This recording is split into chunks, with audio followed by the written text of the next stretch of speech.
My dear brothers and sisters, there are two very simple lessons for us to learn today. First of all, on this feast of St. Matthew, and secondly, from the gospel we've just heard. First of all, the invitation to be apostles, to be disciples of the Lord is open to anyone and everyone. Jesus, in his wisdom, makes the choice. And we have the choice to either say yes to the invitation or to reject it. Matthew, a tax collector, someone who was frowned upon by society at his time because the tax collectors were ones that cheated people, that charged extra and pocketed money. And here was Jesus inviting him to be his apostle. And we're told he got up and he followed him.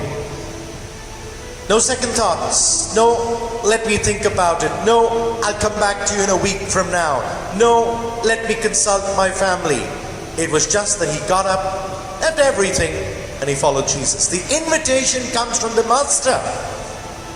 Now, how can one refuse that invitation when it comes from the Master? And yet so many of us, from time to time, will say no to what the Lord invites us to.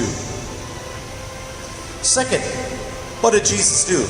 He immediately went to Matthew's house. Matthew hosted a dinner for Jesus and for his apostles.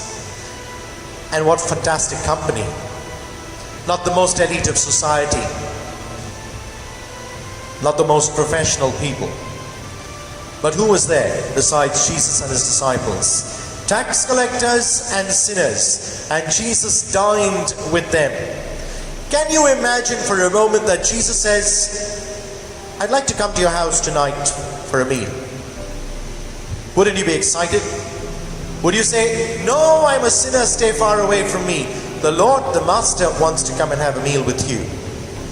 I'm sure that was the kind of excitement for Matthew and for the other tax collectors and sinners. And I believe, and I'm convinced about it, a good number of them who were there for that meal would have listened attentively to Jesus talking to them, and would have said to them, this man is different.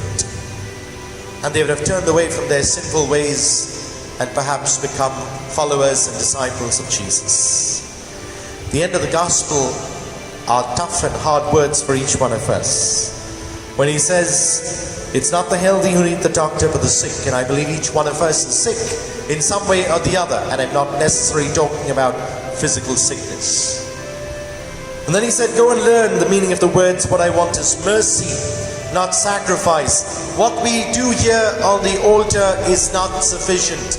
This is good, it's not good enough. What I want is mercy, kindness, forgiveness, love, compassion, understanding. All of these things must flow from what we do at the Eucharist every day. This was definitely a jibe at the scribes and the Pharisees, for whom everything was about the synagogue, the temple, the law, and the rituals. Nothing about forgiveness and understanding. And finally, Jesus says, I did not come to call the virtuous, but sinners. And he was not just talking about the tax collectors, he was talking about you, and he was talking about me. On this beautiful feast of St. Matthew, the apostle, a tax collector, a sinner, who left everything to follow Jesus, what will our choice be? Will we accept this invitation from the Lord, or will we reject it?